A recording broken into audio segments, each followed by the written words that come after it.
Décideurs engagés, l'émission TV de l'Hémicycle qui révèle les décideurs et nous permet de comprendre ce qui, chaque jour, leur donne envie de se battre et de réussir. Bienvenue dans On se dit tout, l'émission des décideurs engagés sur l'Hémicycle TV. Aujourd'hui, je reçois Antoine Petit, PDG du CNRS. Bonjour Antoine Petit. Bonjour. Merci beaucoup d'être avec nous sur ce plateau de On se dit tout. On va parler évidemment de la recherche, des réformes qui ont été annoncées en tout cas par le gouvernement. Mais auparavant, on a envie de vous connaître vous davantage, Antoine Petit. On est sur décideurs engagés.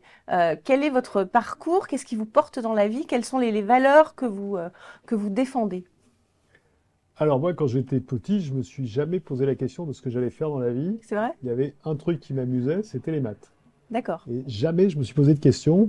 Si j'avais été meilleur et si on avait pu être professionnel de rugby, j'aurais peut-être envisagé cette option, mais je suis pas sûr que dans ma famille ça aurait été accepté. Mais de toute façon, je n'étais pas assez bon, donc il n'y a pas de sujet. Vous aimiez le rugby en tout cas.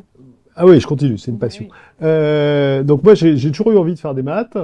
Donc, en fait, après l'agrégation, j'ai un peu bifurqué. Donc, j'ai fait de l'informatique, ce qui n'est pas très éloigné des mathématiques. Et donc, moi, ma passion, c'était de faire de la recherche. Et donc, j'ai été enseignant-chercheur pendant une vingtaine d'années. J'étais prof à l'École normale supérieure, qui à l'époque s'appelait Cachan, maintenant qui s'appelle Paris-Saclay. Et puis, à un moment, on vous propose de prendre des responsabilités. Et puis, vous basculez parfois du côté obscur de la force, disent parfois les chercheurs et les chercheuses. C'est-à-dire dans l'administration de la recherche. Oui. Donc j'ai travaillé au CNRS déjà à l'époque, puis au ministère, d'ailleurs sur le contraire, d'abord au ministère, puis au CNRS, puis à INRIA, donc un institut spécialisé dans les sciences du numérique, et puis je suis PDG du CNRS depuis 2018.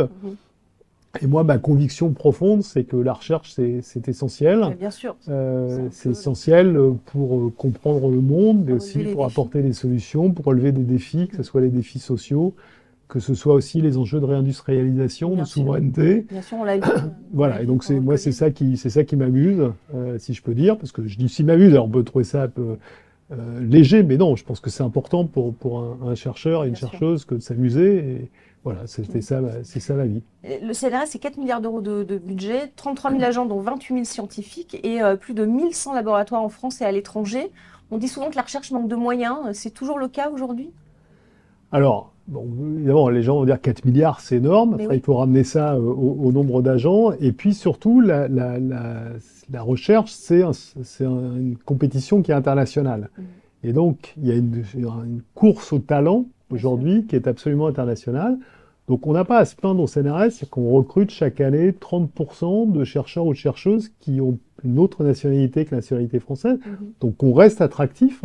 Mais c'est vrai qu'il y a une concurrence qui est de plus en plus grande. Il y a de plus en plus d'acteurs. Le Big Five. Voilà. La France ne fait pas partie. Exactement.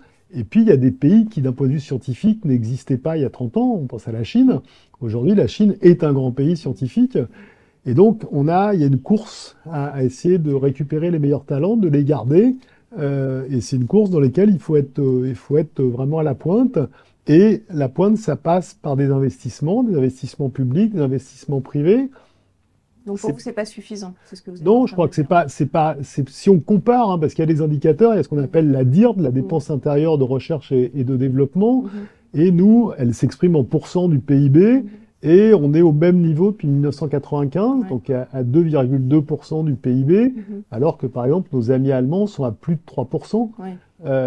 Et donc à un moment, faire aussi bien avec moins, c'est compliqué. Et lorsque je dis ça, c'est pas seulement de l'argent public, puisque grosso modo l'objectif qu'on s'était donné il y a quelques années de 3%, l'objectif dit de Lisbonne, c'était 1% public, 2% privé. Aujourd'hui, je vous dis, on n'est pas à 3, on est à 2,2 et c'est grosso modo 0,78 de public donc, et 1,44 pour à peu près de privé. Et donc, on est en retard des deux côtés. Ouais. Alors que c'est essentiel pour l'innovation et l'innovation fait marcher les entreprises aussi. Alors, c'est absolument essentiel pour l'innovation. C'est moins connu, mais au CNRS, on a un slogan, c'est la recherche fondamentale au service de la société. Et on crée une centaine de startups par an. Et on a aujourd'hui plus de 260 laboratoires communs avec des industriels dans lesquels on fait notre métier, c'est de la recherche fondamentale, mais on l'a fait sur des questions qui ont été définies avec les partenaires industriels. Et donc, aujourd'hui, si on veut innover, en particulier si on veut innover dans ce qu'on appelle la deep tech, qui est un mot à la mode, eh bien, en fait, il faut que ça se parte de recherche fondamentale au meilleur niveau international. Et donc, c'est vraiment, si on veut créer des emplois, créer de la valeur, créer de l'innovation, c'est toute une histoire qui va partir de la recherche fondamentale. Et s'il n'y a pas de recherche fondamentale, il n'y a pas le début de l'histoire, donc il n'y a pas d'histoire. Et il n'y a pas l'innovation qui suit. On l'a vu pendant le Covid, hein, pardon, c'est un peu emblématique, hein, le fait que la France découvre le principe de l'ARN messager, mais ne soit pas en mesure de créer le vaccin par la suite. Ça a été aussi une prise de conscience qu'il fallait faire plus pour la recherche. Alors, ça a été une prise de conscience. Un exemple intéressant, l'ARN messager, hein, parce que l'ARN messager, ça a été découvert par Jacob et Monod en 1962, prix Nobel en 1965. Et ça veut dire aussi, ça montre que parfois il y a des laps de temps qui sont extrêmement importants entre une découverte de recherche fondamentale et une application de 60 ans. Après, les raisons pour lesquelles on n'a pas été capable d'avoir un vaccin, je pense qu'elles nécessiteraient d'être étudiées de façon très précise. Et je ne crois pas très franchement que ce soit un problème de recherche, c'est plutôt un problème de transfert de la recherche vers le monde économique, le monde industriel, une capacité à mobiliser les capitaux qu'on n'a pas su faire en France. C'est intéressant ce que vous dites. Est-ce que justement ce lien entre la recherche et les entreprises est suffisant selon vous? Ou est-ce qu'il faut le renforcer, ce lien entre la recherche et les industriels? Alors, je veux dire, c'est un peu le verre à moitié plein, à moitié vide. Les progrès par rapport à quand moi j'ai commencé, non, d'accord, c'était il y a longtemps, une quarantaine d'années, sont absolument gigantesques. C'est qu'aujourd'hui, on travaille beaucoup mieux avec le secteur économique et industriel. Moi, j'en veux pour preuve que quand j'ai pris mes fonctions de PDG du CNRS, j'ai créé un poste de directeur général délégué à l'innovation. Il y avait un directeur général délégué à la science, qui au CNRS, c'est pas surprenant. Un poste de directeur général délégué aux ressources. Et donc, j'ai créé ce poste de directeur général délégué à l'innovation. Je pense que très franchement, il y a une trentaine d'années, mes prédécesseurs auraient eu du mal, ça n'aurait pas été accepté. Là, ça s'est fait sans aucune difficulté. Parce que les gens ont compris que travailler avec le secteur industriel, ça n'est en aucun cas vendre son âme au diable. C'est juste, en fait, pouvoir être plus proche d'une source de problèmes scientifiques intéressants. C'est-à-dire qu'une problématique industrielle, une question industrielle, au fond, c'est souvent la source de questions scientifiques. Et donc, si vous avez à la fois de quoi assouvir votre passion de scientifique, c'est-à-dire de travailler sur des questions difficiles, parce que c'est ça que les scientifiques aiment, et si en plus, vous pouvez aider un industriel, c'est formidable. Vous avez vraiment tous les aspects qui sont là. Bien sûr. Et donc, ce lien est beaucoup plus fort. Mais c'est aussi parce que, les industriels ont peut-être mieux compris ce qu'ils pouvaient attendre des chercheurs. Les chercheurs ne sont pas des ingénieurs. Les ingénieurs sont des gens formidables, mais on ne fait pas le même métier. Et donc, il faut aussi avoir un bon positionnement et une bonne relation. Mais aujourd'hui, c'est beaucoup plus fluide qu'avant. Encore une fois, je vous le disais, on a 260 labos communs avec des industriels, et pas seulement avec des grands, avec des PME, des ETI, même parfois des TPE qui sont sur des niches et qui veulent garder un avantage concurrentiel. Donc on a fait beaucoup de progrès. Maintenant, on a encore des progrès à faire. Il faut encore qu'on travaille plus ensemble. Il y a des secteurs dans lesquels on a l'habitude de travailler, des secteurs dans lesquels on est moins présent. Lesquels, par exemple? Dans lesquels on est plus présent, c'est essentiellement la chimie, l'ingénierie. Là, on a des grandes traditions. Dans le domaine de la banque, des assurances, par exemple, on est moins présent, en tout cas au niveau du CNRS. Donc, c'est-à-dire qu'il y a encore des marges de progrès. Le président Emmanuel Macron veut transformer, en tout cas, la recherche française pour l'améliorer. Il a créé un conseil présidentiel de la science. Qu'est-ce que vous en pensez? Pour essayer de fédérer, en tout cas, tous ces instituts de recherche. Alors, je pense que ce conseil, il est essentiellement dans un rôle, comme son nom l'indique, de conseil, c'est-à-dire qu'on sait qu'en France, nos élites n'ont pas forcément une formation scientifique très développée, et je pense que plus on multiplie les lieux où finalement les scientifiques peuvent expliquer ce qu'est la démarche scientifique, ce qu'est la science, ce que sont les grandes problématiques scientifiques à des décideurs politiques, et en l'occurrence au premier d'entre eux, à savoir le président de la République, mieux c'est. Donc je pense que c'est très bien que le président prenne le temps de pouvoir écouter des scientifiques. Il faudra qu'ils prennent le temps de le faire, en tout cas. Donner plus d'autonomie aussi aux universités, c'est l'une de ces pistes pour améliorer la recherche. Vous pensez que c'est bien, justement? Ça, c'est indispensable. Donc l'autonomie des universités, c'est un mouvement qui a démarré il y a maintenant 15-20 ans. Donc on n'est pas sur un modèle anglo-saxon, et je pense que personne ne pense qu'il faut aller sur un modèle anglo-saxon. Néanmoins, donner plus d'autonomie, c'est important. Et plus d'autonomie veut dire aussi plus de moyens, ou pas? Ah, oui, aussi, mais pas seulement. Enfin, il y a aussi de l'autonomie qui est indépendante des moyens, et je pense que dans le système français, on a besoin d'universités fortes, on a besoin d'un CNRS fort, et on a besoin de partenariats forts. Et d'une certaine façon, plus les universités seront autonomes, plus il sera facile de construire un partenariat fort. On va passer à la question du Collège de Paris, si vous le voulez bien. Le Collège de Paris, qui a plusieurs établissements d'enseignement supérieur et qui agit justement pour faire que l'excellence soit accessible à tous. Et c'est juste après le jingle.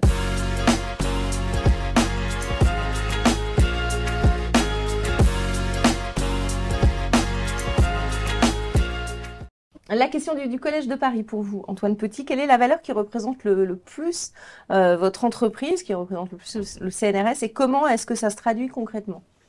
Alors, c'est peut-être justement le terme excellence, mais là, on va peut-être pas être d'accord, je vais peut-être pas être d'accord avec le Collège de Paris. Je pense que tout le monde n'est pas excellent. Oui. C'est-à-dire, tout le monde peut jouer au foot. Vous avez des gens qui jouent en première division, vous avez des gens qui vont jouer pour l'équipe de France, et puis de temps en temps, vous avez, alors selon votre génération, un Copa, un Platini, un Zidane, un Mbappé, qui sont... Voilà. Et nous, CNRS, notre ambition, c'est d'être l'équipe de France, pour aller vite, et tout le monde joue pas en équipe de France. Et je crois qu'il faut assumer ça, que la recherche, comme beaucoup d'activités humaines... Ça demande une expertise forte, c'est ce que oui, puis ça demande des compétences particulières. Tout le monde n'est pas prix Nobel, tout le monde n'est pas médaille Fields. Donc ça, c'est pas quelque chose qui s'apprend, c'est ce que vous nous dites? Non, je crois que ça s'apprend pas.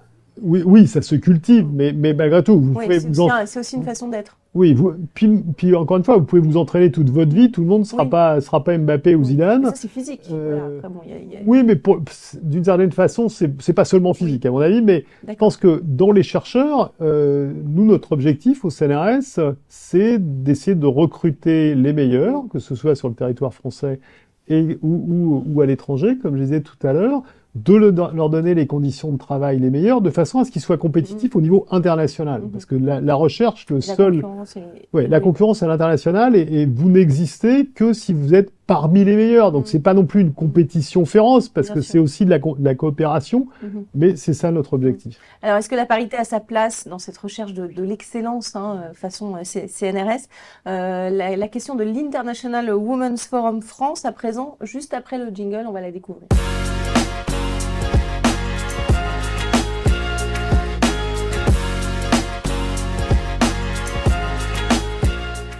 La question de l'International Women's Forum France. Quelle est votre opinion personnelle sur la parité? Est-ce que ça doit rester un sujet important aujourd'hui dans les entreprises et au CNRS, par exemple? Alors pour nous, c'est un sujet majeur. C'est un sujet majeur, c'est-à-dire que la science n'est pas paritaire. Aujourd'hui, on a seulement à peu près 30% de chercheuses parmi l'ensemble de nos personnels scientifiques, et c'est tout à fait insuffisant. Et c'est-à-dire qu'on se prive d'une partie de la population. Donc ça, vous me disiez l'excellence doit être le principal argument. Donc si les femmes sont moins bonnes dans ce domaine, donc la parité n'a pas lieu d'être. Il n'y a aucune raison que les femmes soient moins bonnes dans certains domaines que dans d'autres.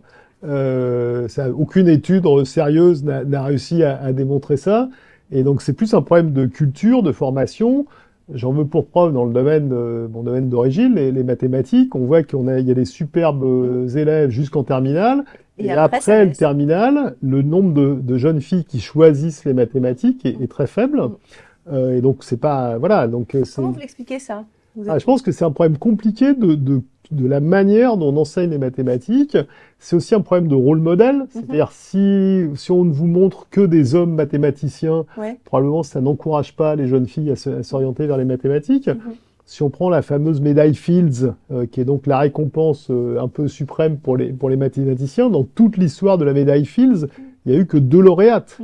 D'accord? Donc, si vous êtes une jeune fille qui a envie de faire des mathématiques, probablement, vous manquez un peu de rôle modèle. Et ça, c'est un sujet qui est extrêmement important pour nous. Donc, on essaye à la fois de recruter plus de femmes tout en gardant comme critère numéro 1 l'excellence. Il ne s'agit pas de recruter des femmes parce qu'elles sont femmes, mais il y a des femmes excellentes, c'est incontestable. Et puis ensuite, le deuxième sujet pour nous, c'est de leur garantir une carrière qui soit comparable à celle de leurs homologues masculins. Parce qu'il n'y a aucune raison, si on a recruté des gens sur leur niveau scientifique, il n'y a aucune raison que la carrière fasse que les unes aillent moins vite que les autres. C'est vrai, c'est vrai. On va passer à la question de l'hémicycle à présent, question plus politique, celle que vous avez envie de poser à nos politiques, à la représentation nationale, juste après le jingle.